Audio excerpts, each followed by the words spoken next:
కాలంలో స్థలాలు మంజూరు చేయాలి సిబిఐ డిమాండ్. కాకినాడ జిల్లా కొత్తపల్లి మండలానికి సంబంధించిన 17 గ్రామాలకు గత ప్రభుత్వంలో ఇళ్ల స్థలాల పంపిణీలో అన్యాయం జరిగింది అని, బాధితులను గుర్తించడంలో అధికార పార్టీ నాయకులు విఫలమయ్యారు అని, అందుకే 70% ఇళ్లు లేని నిరుపేదలకు స్థలాలు మంజూరు కాలేదు అని, ఈ సమస్యపై సిపిఐ పార్టీ గతంలో పెద్ద ఎత్తున పోరాటం చేసింది అని, అలాంటి పొరపాట్లు ఏం పునరావృతం కాకూడదు అని, కూటమి ప్రభుత్వం ఆ లోటు భర్తీ చేయాలి అనే ఉద్దేశంతో సిపిఐ పార్టీ నాయకులు స్వయంగా గ్రామాలు పర్యటించి ప్రతి పేదవాడిని గుర్తించి ఇండ్ల స్థలాల దరఖాస్తుల సేకరణ చేయడం జరుగుతుంది అని గురువారం స్థానిక ఎంఆర్ఓ కార్యాలయం దగ్గర ఇండ్లు లేని పేదలకు తీసుకువెళ్లి సేకరించిన అర్జీలు ఎంఆర్ఓకి అందించడం జరిగిందన్నారు.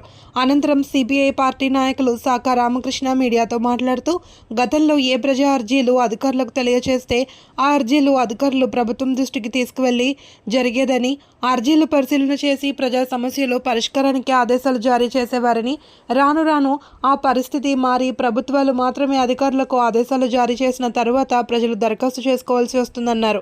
రాజకీయ లబ్ధి గురించి 5 సంవత్సరాల శంకుస్థాపనలో సగం పనులతో కాలం గడిచిపోతుంది అని, ఈ సగం పనులు అడ్డం పెట్టుకుని ఎన్నికల ప్రచారాలకు ఉపయోగించుకుంటారని, ఓట్లు వేస్తే మళ్ళీ మిమ్మల్ని గెలిపిస్తే పూర్తి స్థాయిలో గృహాలు మంజూరు చేస్తామని చెప్పడం జరుగుతుందన్నారు.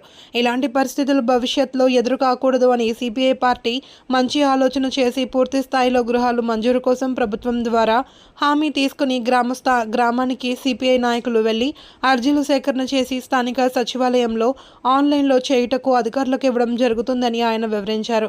ఈ కార్యక్రమంలో వ్యవసాయ కార్మిక సంఘం నాయకులు పెనుమల్ల గోపాలరెడ్డి, పెనుమండ్ల సుభాష్ని, వెంకటలక్ష్మి, పి జ్యోతి, నాగబాబు తదితరులు పాల్గొన్నారు. మీకు దరఖాస్తులు పెట్టించండి, మేము ఇళ్ల స్థలం ఎంతమంది పేదవాళ్ళు ఉన్నారో అంతమందికి ఇళ్ల స్థలం ఇస్తానని చెప్పడం జరిగింది. అందులో భాగంగానే ఈ నెల 18 నుంచి 30వ తారీఖు దాకా ఎవరైతే నిరుపేదలు ఉన్నారో వాళ్ళని గుర్తించి ఇళ్ల స్థలాలు వారు గ్రామాలకు వెళ్ళి రాసి అధికారులకు సబ్మిట్ చేయడం జరిగింది.